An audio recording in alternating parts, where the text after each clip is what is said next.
Okay, now I'm going to talk about a different type of buzzing, and with the with the free buzzing, you're not using anything at all.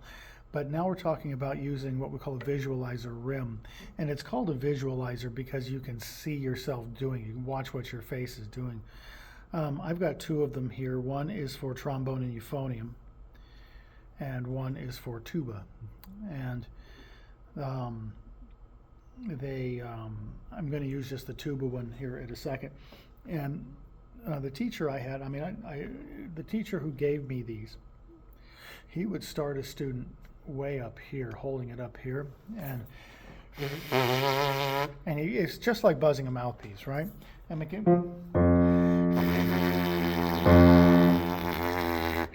And with the rim, holding it up here, that's about the most natural pressure you're going to get.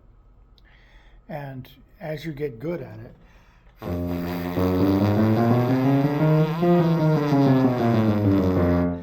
you slowly kind of back it off this way. And the farther you get out here to the end of it, the less pressure you're using.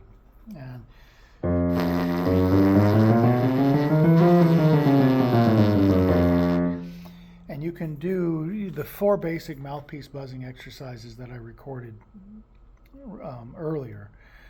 Do all the same things, all of those on just the rim.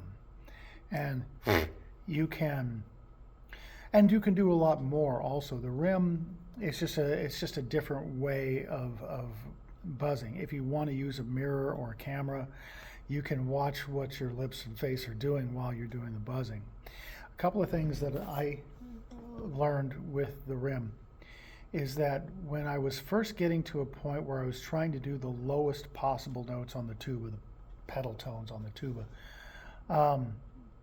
I started doing smearing down, as far as I could go, and down a half step and back up.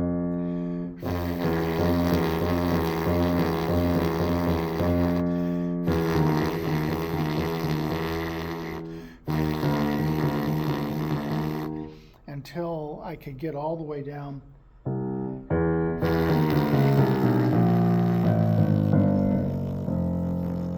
into those really, really low notes. And I learned that by doing those really low notes on just the rim, I was driving to school one day, and there was a bad accident way in front of me, and I was stuck in traffic for I don't know how long. It was a long time. It's a good thing I padded my schedule. I did get to school, to my classroom before students did. But I was stuck sitting in traffic. My commute was a couple of hours that morning and barely moving. And I had my rim, and I kept trying to buzz lower and lower and lower. So the result was I was buzzing pedal tones on the rim. And later that day, when I picked up the tuba and started playing, everything just felt better. All of my notes were clearer, my attacks were cleaner, my intervals were better. Everything just sounded better. And so I've tried to do a lot of really low register buzzing using just the rim, as low as I can get, and using the piano. It helps to use the piano, of course.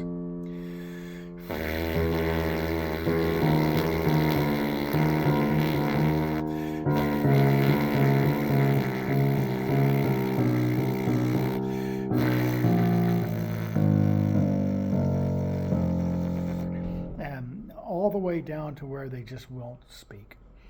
And when I'm in better shape with that, I can get them to speak all the way down to about there. I'm not there right now because I haven't been practicing the rim a lot recently for whatever reason. My schedule's weird. I only have so much time.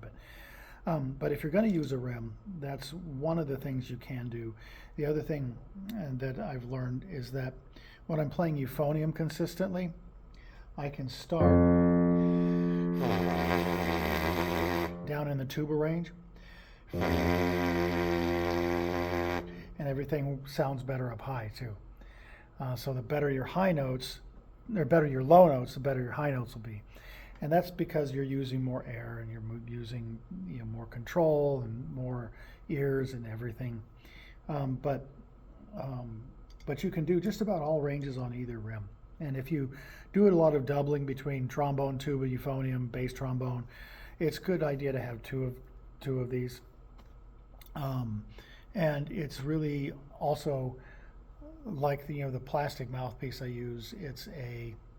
Um, it's a really low pressure exercise, and low pressure is a good thing. No low external pressure, right? You don't want to be pushing anything against your face too hard. And so that's I'm going to set that down. So we have free buzzing, which is buzzing without anything, and then we have buzzing with just the rim. And then the next thing, of course, is buzzing with the mouthpiece, and I'll do another video about that.